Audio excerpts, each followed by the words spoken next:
Hari ini 20 Oktober 2015, setahun sudah usia pemerintahan Jokowi JK. Tepat hari ini setahun lalu, Jokowi JK dilantik dan disumpah sebagai Presiden dan Wakil Presiden Republik Indonesia 5 tahun mendatang, menggantikan Presiden ke-6 Susilo Bambang Yudhoyono. Sebagai Presiden dan Wakil Presiden Republik Indonesia, tentu banyak rintangan dan memiliki kemampuan menjawab tantangan ke depan. Bukanlah hal yang mudah, seperti membalikan telapak tangan. Butuh tekad dan keseriusan Jokowi JK untuk menghadapinya. Salah satu jualan Jokowi pada saat kampanye di tahun 2014, selain nawacitanya, memori publik teringat kembali tentang konsep prestisius yakni revolusi mental. Konsep itu menjanjikan transformasi bangsa melalui perbaikan mental rakyat dan pemimpinnya demi Indonesia yang lebih baik. Sayangnya, waktu setahun, konsep revolusi mental justru belum muncul ke permukaan. Tak bisa dipungkiri, konsep yang sejatinya membawa nilai-nilai kehidupan masyarakat dan pemerintahan untuk memperbaiki karakter bangsa, kini malah terkesan jalan di tempat. Terdapat 6 nilai revolusi mental ala Jokowi, mulai kewargaan yang mendasar pada kesadaran atas hak dan kewajiban, kejujuran, mandiri, kreatif, gotong royong, dan saling menghargai. Nilai-nilai itu diharapkan menjadikan Indonesia berdaulat dalam bidang politik, mandiri dalam ekonomi, serta berkepribadian dalam kebudayaan. Kita sangat menanti revolusi mental bisa terwujud di tanah air. Pemerintah berkewajiban membangun infrastruktur yang dibutuhkan, dan masyarakat ikut andil bersama-sama menjalankan nilai-nilai revolusi mental menuju Indonesia yang makmur dan berkeadilan. TV One mengabarkan. Jokowi lupa, ibarat kata orang kampung saya, dia tidak bisa lagi membedakan antara Barua dan Ciga.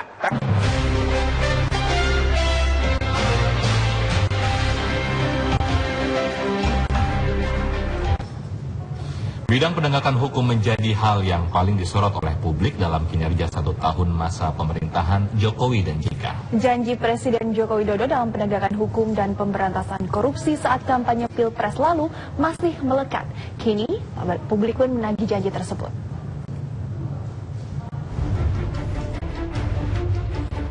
Tanggal 20 Oktober ini menandai 1 tahun pemerintahan Joko Widodo dan Yusuf Kala. Berbagai opini dari sejumlah kalangan merespon kinerja setahun pemerintahan Kabinet Kerja yang dipimpin oleh Joko Widodo.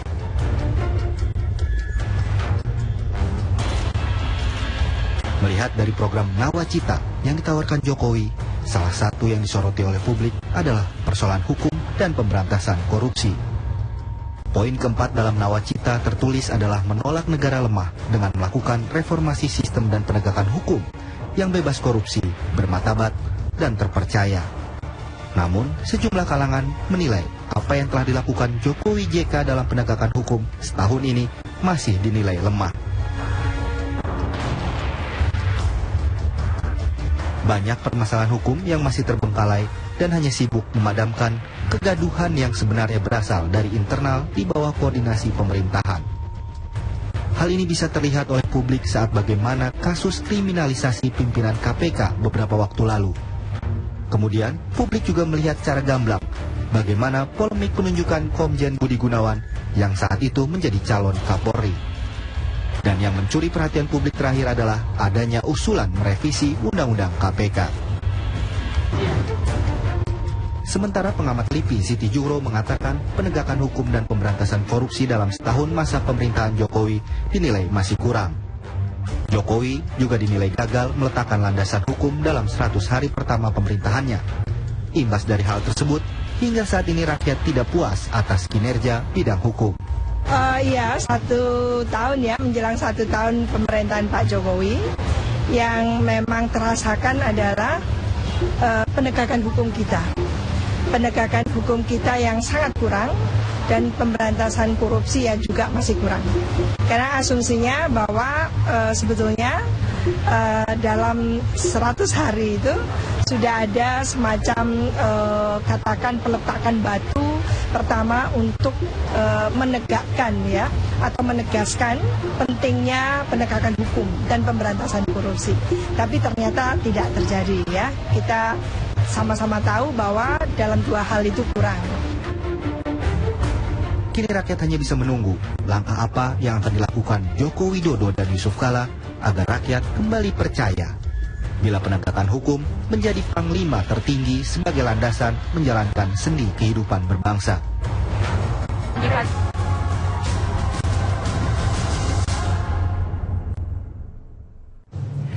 Setahun pemerintahan Jokowi, masalah kedaulatan energi yang menjadi hajat hidup hampir 260 juta penduduk Indonesia belum bisa dijalankan secara maksimal.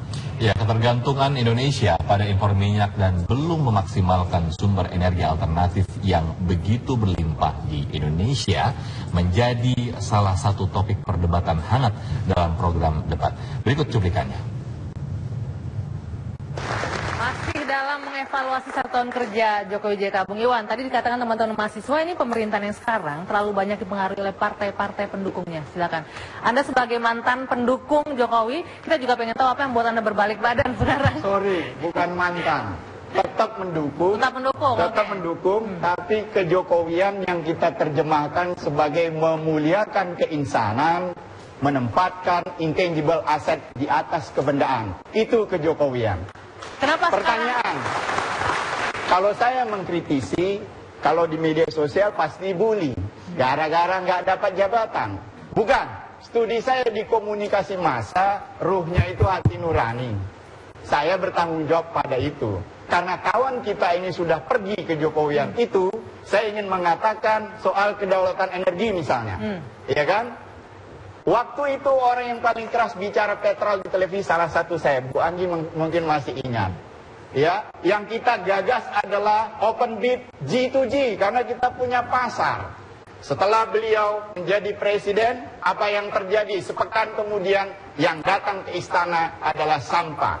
Kalau kita bicara open bid G2G, kita bisa lihat Angola, Emirat misalnya, ADNOC karena menambah produksi, Vladivostok Rusia, open dong. Oke, Bung Iwan, maaf saya potong. Saya menyayangkan kenapa bukan Pak Joni Plat yang hadir hari ini, karena nama beliau kita bisa browsing ada pada kasus data. Oke, Bung Iwan, maaf saya potong. Walaupun apa yang selesai, membuat ya? Ya kan? Apa Terus yang sekarang, nah saya melihat kebijakan ini bukan kebijakan Jokowi. Kejokowian sudah punah, ya kan? Yang ada adalah Jokowi lupa. Ibarat kata orang kampung saya, dia tidak bisa lagi membedakan antara Barua dan Ciga. Karena memang sama. Gitu kan? Jadi antara petrol dibubarkan, ya kan? Antara petrol dibubarkan, lalu membeli minyak Sonangol, bagaimana kita mau berdaulat, sementara kita yang punya pasar. Bung Iwan, ya pertanyaannya, tadi disampaikan teman-teman mahasiswa, kebijakan ini berubah dari apa yang dijanjikan. Apakah ini berkaitan dengan pernyataan teman-teman bahwa ini banyak mempengaruhi di internal? Betul, jadi yang ingin saya garis bawahi adalah para partai pendukung ini bukan berpikir untuk kebangsaan, bukan berbuat untuk kerakyatan, tetapi untuk kelompok dan dirinya masing-masing. Mas Andreas, benar. Dalam hal pengadaan BBM, hal ini nyata tidak bisa dibantah. Kita dengarkan tanggapan. Benar demikian. Partai pendukung kepentingan masing-masing. Kalau kita lihat tujuannya, begitu dilakukan oleh Pak Jokowi adalah membentuk tim yang diketuai oleh Pak Faisal Basri. Ada rekomendasi yang telah dijalankan, ya, bahwa kemudian tadi istilahnya itu pandangannya bahwa ini adalah kepentingan politik dari partai pendukung, itu kami dari PDI Perjuangan sama sekali tidak mempunyai niat itu.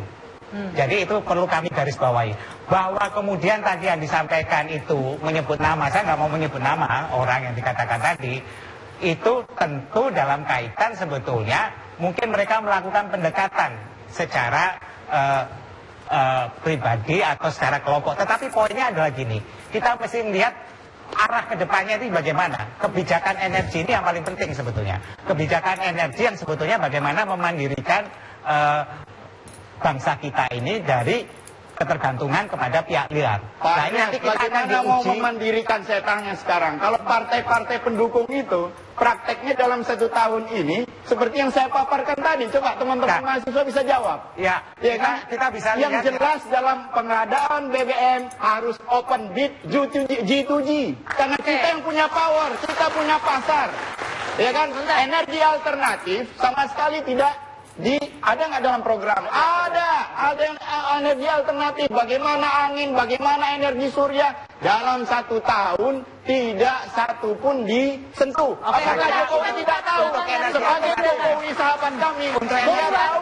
Boleh kita berganti Itu telah dimulai dengan biodiesel, dengan ada namanya CPO Fund. Itu sudah dimulai. Tentu memang secara bertahap, karena untuk memenuhi kebutuhan 15% pun, itu kita membutuhkan berapa banyak kebun sawit untuk merealisasikan itu. Jadi tentu ini kan seperti ibaratnya kapal yang besar ya, tidak dengan mudah kita itu membalikkan arah. Tadi seperti dikatakan juga oleh Mas Budi bahwa tumpukan beban masa lalu ini juga menjadi pertimbangan. Please Pak Andreas, jangan ekskuisitis, ya kan? Ekskuisitis itu dalam psikologi teman-teman mahasiswa pasti belajar. Please deh, tolong kami baru setahun. Please deh, saya nggak bisa berlari, kaki saya pincang.